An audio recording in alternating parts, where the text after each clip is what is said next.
Bonjour, j'espère que vous avez passé un bon week-end et bienvenue, donc si vous ne connaissez pas, à Forex Expresso, puisque c'est l'heure du petit café pour commencer la journée et la semaine. Alors, avant de commencer, nous allons prendre connaissance, bien sûr, des avertissements légaux.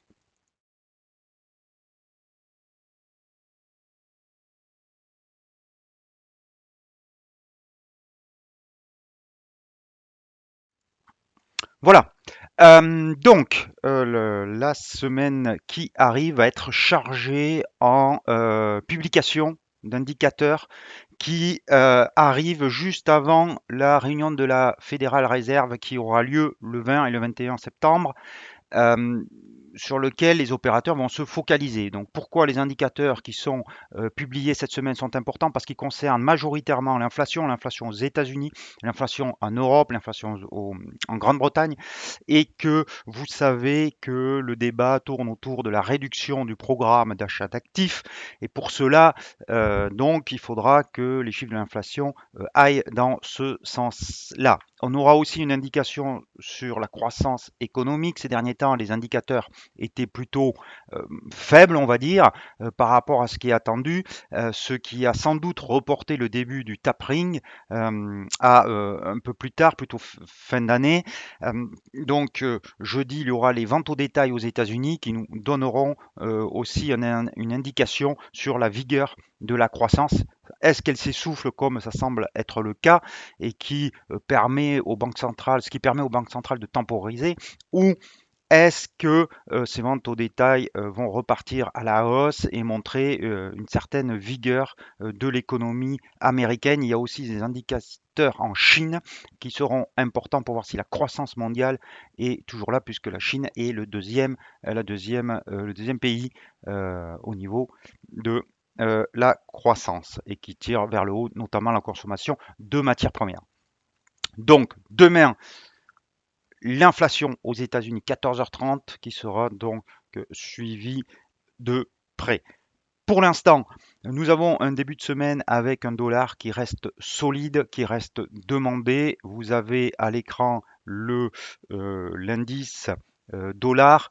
Donc, vous voyez la bougie ici verte avec la longue mèche basse de vendredi, plus la hausse ce matin sur le marché asiatique et le marché européen euh, qui, pour l'instant, séance donc haussière pour le billet vert au-dessus des moyennes mobiles à 13 et 34 périodes, même si elles sont à peu près flat, mais surtout au-dessus d'un support à 91,77 et au-dessus de la moyenne mobile à 200 périodes. Donc, pour l'instant, un billet plutôt haussier sur la devise américaine, mais en attente des chiffres de demain. Sur l'eurodoll, situation intéressante. Je vous avais dit, où est-ce que je l'ai l'eurodoll? Excusez, ah ben, il était là, il était juste derrière. Voilà. L'eurodoll, je vous avais dit la semaine dernière que au-dessous de 1,1805, on était dans une dynamique baissière, que il fallait privilégier les trades short. C'est le cas. Donc normalement, si vous avez suivi cette recommandation, vous avez dû passer short. Alors peut-être pas ce matin à 5 heures parce que je pense que la plupart d'entre vous devez dormir, mais en tout cas, vous avez pu passer short soit sur un stop, soit sur un ordre stop, soit sur le petit rebond ici au contact de la moyenne mobile à 13 périodes. euh, qui a fait office de résistance. Donc, tant qu'on est au-dessous de cette moyenne mobile à 13 périodes et au-dessous surtout des 1,1805, on restera short avec comme premier objectif 1,1745 et hop, on va revenir ici et 1,17 ensuite, même voire 1,1660. Donc, recherchez les trades short si vous n'êtes pas déjà sur l'eurodoll. L'invalidation 1,1805, 1,18010 et objectif 1,17. 1,1805, 0,10 le stop loss. Si vous êtes en position, je reviens sur le 1 heure, vous pouvez mettre de façon très conservatrice, euh, conservateur, pardon, un stop loss au-dessus de la moyenne mobile à 13 périodes. Mais vous voyez que actuellement, la vraie résistance est vraiment 1,1805 puisque vous avez à la fois cette droite de polarité et aussi le passage de la moyenne mobile à 34 périodes.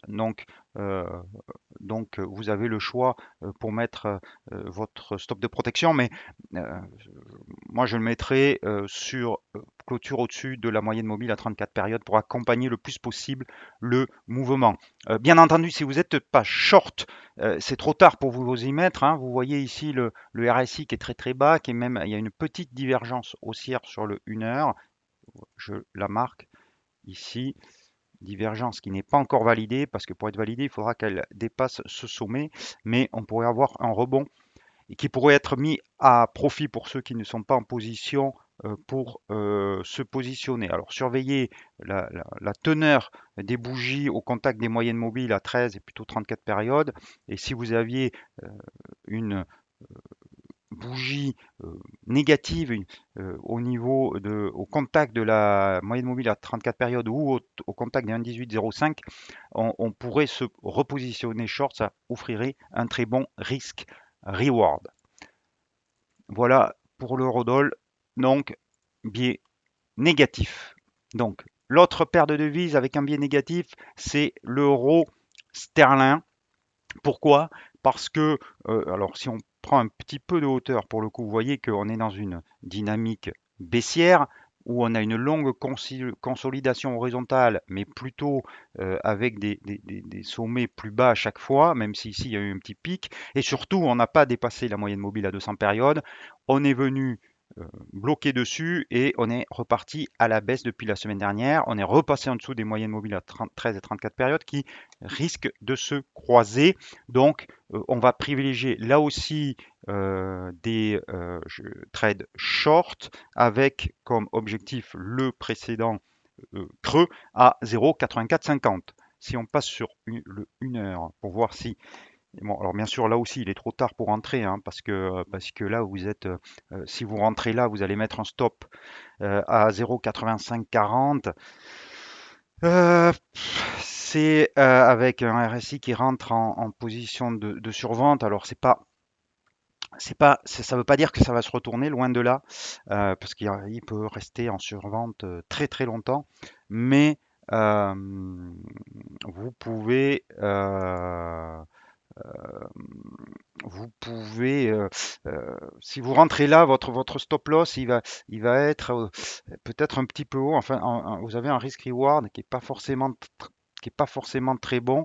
Alors, si vous visez 0,8450, vous avez 60 points de baisse pour 50 de stop.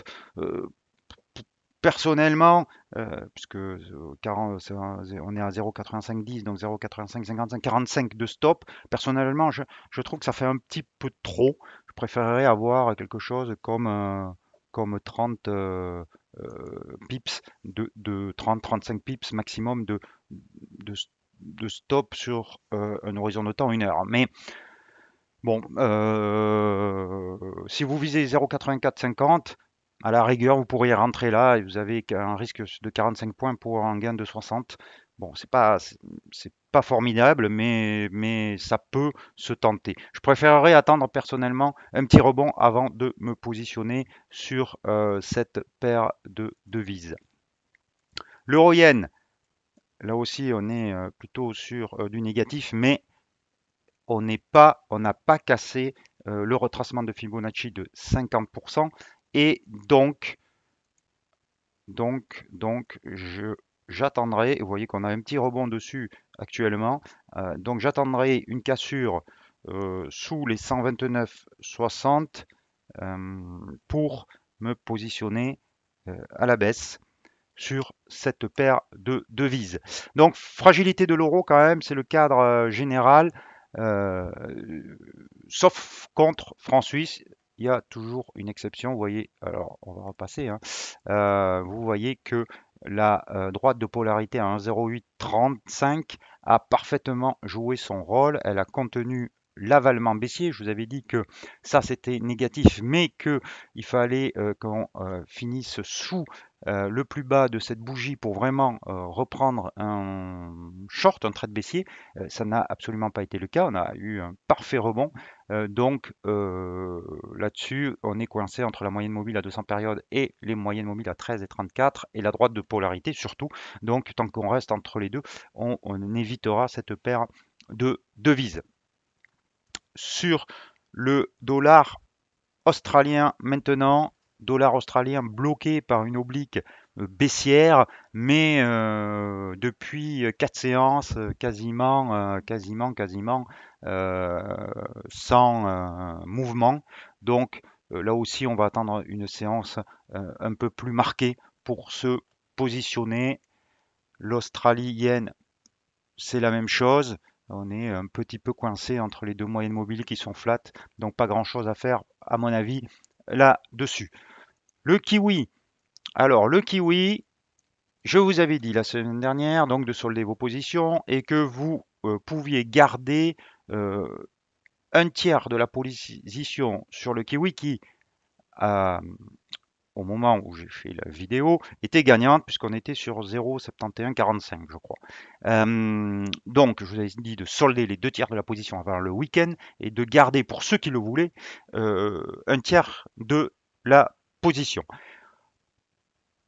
On est au-dessus toujours de ce support à 0,7080 et au-dessus de la moyenne mobile à 13 périodes. Donc, ceux qui veulent rester longs, ils peuvent toujours. Maintenant, le rejet à une, deux et trois reprises de cette oblique baissière m'incite à plus de prudence et personnellement, je ne garderai pas de position là-dessus. J'attendrai une clôture maintenant pour reprendre un short long, une clôture au-dessus de l'oblique baissière et j'éviterai, je vous en ai déjà parlé souvent, de me mettre short sur cette paire de devises. Si on doit acheter du dollar contre une autre devise, ce n'est pas celle-là que je privilégierai. On va faire un tour avec le sterling, le câble, pas grand-chose, hein, puisqu'on est là aussi sous une résistance à 1,3890 et avec ces deux bougies à mèche haute au contact de la moyenne mobile à 200 périodes. Et on ne bouge pas, donc là-dessus, wait and see. Même chose sur la livre contre yen. Et vous allez voir que le dollar yen, alors je me répète donc toujours rien à l'horizon. Le dollar suisse un peu plus haussier, mais on est très vite au contact d'une résistance à 0,9250 et au-dessus, vous voyez, il y a ce retracement Fibonacci. Donc, il vaut mieux quand même attendre un petit peu, bien que pour l'instant, le chandelier aujourd'hui est très positif. On a, voilà, alors vous voyez, on est très positif sur le chandelier quotidien, même si on arrive au contact de résistance. Mais par contre, en 1 heure, on a ici un doji avec une bougie très haussière et ici le chandelier en cours est pour l'instant négatif. Si ce chandelier en cours finissait plus bas, on aurait une étoile du soir sur 1 heure, donc qui viendrait à l'encontre de la tendance sur l'horizon de temps supérieur qui est plutôt haussier, qui est légèrement haussier. Donc il vaut mieux s'abstenir là aussi. Et il nous reste le dollar, le loonie, le dollar contre le dollar canadien. Là aussi, il ne se passe pas grand-chose. On est plutôt sur une consolidation horizontale. Donc, on attendra. Il y a une réunion de l'OPEP, je crois, aujourd'hui. Donc, certainement, vous savez que le dollar canadien est très lié au pétrole. Donc, il vaut mieux attendre l'issue de cette réunion. Voilà ce tour du Forex. Donc, je résume, short Eurodoll sur un 18,05. Soit vous attendez un rebond pour vous passer à la vente, soit vous êtes déjà à la vente et donc je vous ai expliqué comment manager le trade. Euh, short euro-yen sous 129,60 et short euro contre livre, mais là encore, il vaut mieux attendre un petit rebond avant de se positionner. Je vous souhaite à tous et à toutes une bonne semaine, un bon après-midi. N'oubliez pas vos stop loss. Bon après-midi.